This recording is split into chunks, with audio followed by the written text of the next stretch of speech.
ನಮಸ್ಕಾರ ಎಲ್ಲರಿಗೂ. ಬಂಧುಗಳೇ, ನಿಮ್ಮ ಮನೆಯ ಆಯವನ್ನು ನೋಡಬೇಕಾ? ನಿಮ್ಮ ಮನೆ ಯಾವ ಆಯದಲ್ಲಿದೆ ತಿಳ್ಕೋಬೇಕಾ? ಮನೆಯ ಉದ್ದ ಮತ್ತು ಅಗಲದಿಂದ ನಿಮ್ಮ ಮನೆಯ ಆಯವನ್ನು ಹೇಗೆ ನೋಡಬೇಕು, ಮತ್ತೆ ವೃಷಭಾಯ ಹೇಗೆ ನೋಡೋದು ಅನ್ನೋದನ್ನ ಇವತ್ತಿನ ವಿಡಿಯೋದಲ್ಲಿ ತಿಳ್ಕೊಳ್ಳೋಣ. ಇದೇ ಮೊದಲ ಬಾರಿಗೆ ಜ್ಞಾನದಾಯಿನಿ ಯೂಟ್ಯೂಬ್ ಚಾನಲ್ ನೋಡ್ತಾ ಇದ್ದೀರಾ ಅಂದ್ರೆ ದಯವಿಟ್ಟು ಸಬ್ಸ್ಕ್ರೈಬ್ ಆಗಿ ಮತ್ತೆ ಬೆಲ್ ಐಕನ್ನ ಕ್ಲಿಕ್ ಮಾಡಿ. ಇದರಿಂದ ನಾನು ಹಾಕೋ ಎಲ್ಲಾ ವಿಡಿಯೋ ನೋಟಿಫಿಕೇಶನ್ಗಳು ಕೂಡ ನಿಮಗೆ ಬರುತ್ತೆ. ಆದಷ್ಟು ಈ ವಿಡಿಯೋನ ಎಲ್ಲರಿಗೂ ಶೇರ್ ಮಾಡಿ, ಲೈಕ್ ಮಾಡಿ, ಕಮೆಂಟ್ ಮಾಡೋದನ್ನ ಮರಿಬೇಡಿ. ಎಲ್ಲರಿಗೂ ಸ್ವಾಗತ. ನಮಸ್ಕಾರ ಎಲ್ಲರಿಗೂ. ಮನೆಯ ಆಯವನ್ನು ನೋಡುವುದು ಹೇಗೆ ಅನ್ನೋದನ್ನ ಇವತ್ತಿನ ವಿಡಿಯೋದಲ್ಲಿ ತಿಳಿದುಕೊಳ್ಳೋಣ ಬನ್ನಿ. ಆಗ ಒಂದು ಮನೆಯ ಆಯಗಳು. ಉದ್ದ ಮತ್ತು ಅಗಲದಿಂದ ಯಾವ ಆಯವೆಂದು ತಿಳಿಯುವುದು ಹೇಗೆ?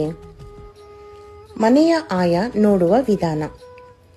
ಉದ್ದ ಮತ್ತು ಅಗಲ ಎರಡನ್ನು ಗುಣಿಸಿ ಬಂದ ಉತ್ತರವನ್ನು 8ರಿಂದ ಭಾಗಿಸಿ ಉಳಿದ ಶೇಷವನ್ನೇ ಆಯದ ಸಂಖ್ಯೆಗಳಾಗಿ ಪರಿಗಣಿಸಬೇಕು. ಉದಾಹರಣೆಗೆ 17 × 21 ಇದ್ದಾಗ 17 × 21 ಗುಣಿಸಿದರೆ 357 ಬರುತ್ತದೆ.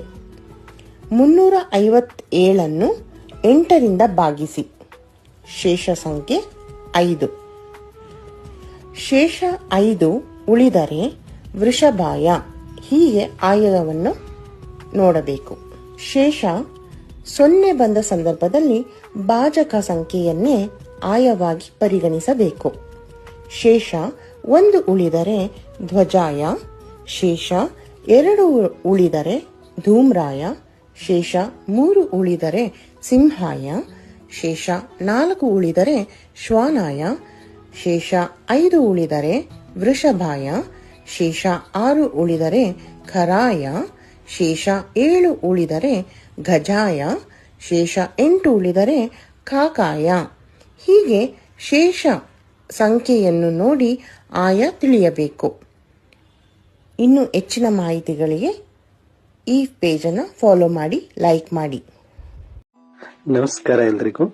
ವೃಷಭ ಆಯ ಅಂದ್ರೆ ಮನೆಯ ಆಯದ ವಿಚಾರವನ್ನ ಕೇಳ್ತಾ ಇದ್ರಿ. ವೃಷಭ ಆಯ ನೋಡೋದು ಹೇಗೆ ಅಂತ ಕೇಳ್ತಾ ಇದ್ರಿ. ಉದ್ದ ಮತ್ತು ಅಗಲ ಎರಡನ್ನು ಗುಣಿಸಿ ಬಂದ ಉತ್ತರವನ್ನ 8ರಿಂದ ಭಾಗಿಸಿದಾಗ ಉಳಿಯುವ ಶೇಷ ಸಂಖ್ಯೆ 5 ಏನಾದ್ರೂ ಆಗಿದ್ರೆ, ಉಳಿಯುವ ಶೇಷ ಸಂಖ್ಯೆ 5 ಆಗಿದ್ರೆ ಅದು ವೃಷಭಾಯ. ಇದನ್ನ 2-3 ತರ ಲೆಕ್ಕಾಚಾರ ಮಾಡಬಹುದು. ಓಕೆ, 8ರಿಂದನೇ ಯಾಕಪ್ಪ ಭಾಗಿಸ್ಬೇಕು ಅಂದ್ರೆ 8ರಿಂದ ಭಾಗಿಸುವ ಒಂದು ಕಾರಣ ಅಂದ್ರೆ ಅಷ್ಟ ದಿಕ್ಕುಗಳು, ಅಷ್ಟ ದಿಕ್ಪಾಲಕರು ಅಂತ. ಉದಾಹರಣೆಗೆ 21, 33 ಮನೆಯ ಪಾಯದ ಅಳತೆ ಇದೆ ಅಂತ ತಿಳ್ಕೊಳ್ಳಿ. ಪಾಯದ ಒಂದು ತುದಿಯಿಂದ ಇನ್ನೊಂದು ಕಡೆಯ ಕೊನೆಯ ತುದಿಯವರೆಗಿನ ಅಳತೆ ಅಂದ್ರೆ ಹೊರಭಾಗದ ಅಳತೆ 21, 33 ಇದೆ ಅಂತ ತಿಳ್ಕೊಂಡ್ರೆ ಉದ್ದ 21 ಇದೆ ಅಥವಾ ಅಗಲ 33 ಇದೆ ಅಂತ ಸುಮ್ಮನೆ ಅನ್ಕೊಳ್ಳಿ.